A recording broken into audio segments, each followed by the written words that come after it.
Hello, xin chào các bạn đã quay trở lại với review 5 phút. Trong diễn biến về cuối của phần 5 đấu phá thương khung, sau khi dẫn quân trở về Gia Mã Đế quốc và thành công cứu nguy cho Mễ Đẳng Nghị gia tộc, Tiêu Viêm đã liền tiến hành kết nạp thêm những thế lực lớn để chuẩn bị tiến đánh Vân Lam Tông. Và cũng trong thời gian đó, biết tin Vân Vận chuẩn bị cưới Cổ Hà, Tiêu Viêm đã liền lên kế hoạch phá hủy hôn lễ. Bởi vậy, thời gian trôi qua, ngày Tiêu Viêm xuất hiện tại Vân Lam Tông cũng tới, hôm đó là một ngày rất đặc biệt. Ở tại nơi đó xuất hiện một cảnh tượng vô cùng nhộn nhịp, đèn lồng treo trước gió, Vân Vận trong chiếc váy cưới lặng lẽ tiến vào hôn trường. Còn ở phía xa Cổ Hà, hắn ta mang trên mình y phục đỏ thắm, cũng đang lặng lẽ chờ Vân Vận bước tới lại gần mình. Bên cạnh hắn, Vân Sơn sung sướng, chẳng những làm đệ tử sớm quên đi Tiêu Viêm, hắn ta còn đạt được rất nhiều lợi ích trong hôn lễ này. Bởi vậy, ngay khi Vân Vận bước tới thì thanh âm Vân Sơn đã liền vang vọng khắp nơi này, tuyên bố hôn lễ bắt đầu. Thế nhưng, đúng vào lúc âm thanh chấm dứt thì ở phương xa, Huyền Trọng Xích mang theo khí thế cuồng mạnh đã liền lao xuống. Thấy vậy, Vân Sơn đã liền lao lên và đón đỡ lại Huyền Trọng Xích trong tay Tiêu Viêm.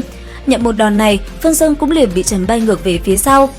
Sau đó, thân ảnh của Tiêu Viêm cũng liền hiện ra, thanh âm hùng hồn vang lên nói: "Vân Sơn tông chủ, việc gì phải sốt ruột như vậy?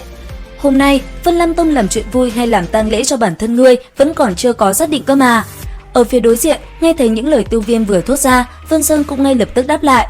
Bởi vậy, một cuộc khẩu chiến cũng liền diễn ra.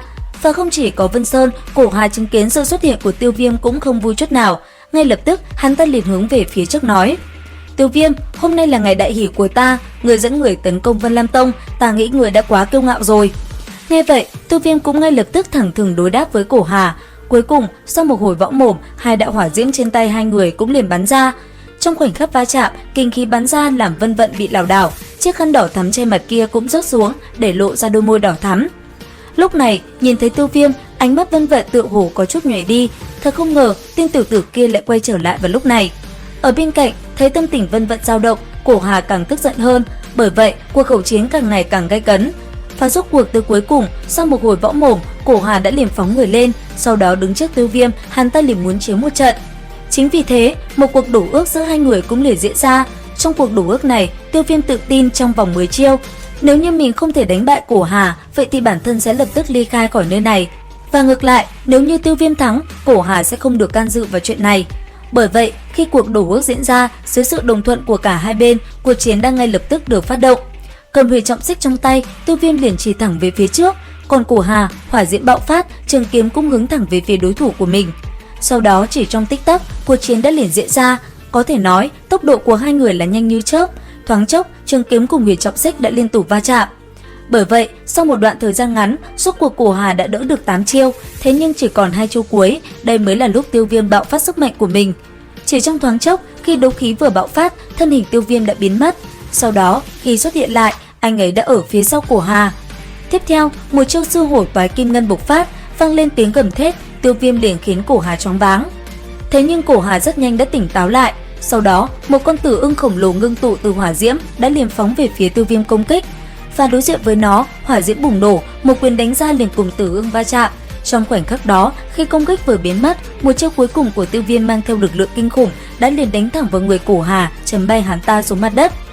Bởi vậy, cuộc chiến này Tiêu Viêm đã thắng. Cổ Hà cũng làm đúng như giao ước ban đầu. Trước khi rời đi, hắn ta nở một nụ cười chua chát hướng Vân Vận nói: "Vân Vận, có lẽ sự lựa chọn của nàng không hề sai, ta thật sự không bằng hắn." Nói xong, Cổ Hà lặng lẽ rời đi khỏi nơi này, và không chỉ có Cổ Hà, một ít thế lực theo đó cũng liền biến mất, để lại Vân Sơn một mình ở chính giữa. Có thể nói lúc này, Vân Sơn đã rất tức giận, nhìn Tiêu Viêm, sau vài lời võ mồm, hắn ta liền hướng về phía anh ấy quát. Tất cả Vân Lam Tông nghe lệnh, những tên tới Vân Lam Tông hôm nay, một tên cũng không lưu lại. Và ở phía bên kia, đối diện với Vân Sơn, khí thế của Tiêu Viêm cũng không kém. Sau vài lời võ mồm, cuối cùng cuộc chiến cũng liền diễn ra. Ở bên phía Vân Lam Tông, dưới sự dẫn đầu của đám trưởng lão, bọn chúng đã liền lao lên. Còn phía bên này, lấy Hải lão cùng những vị cường giả làm trung tâm, lực lượng hùng hậu đã ngay lập tức lao ra, phóng thẳng về phía đối thủ của mình.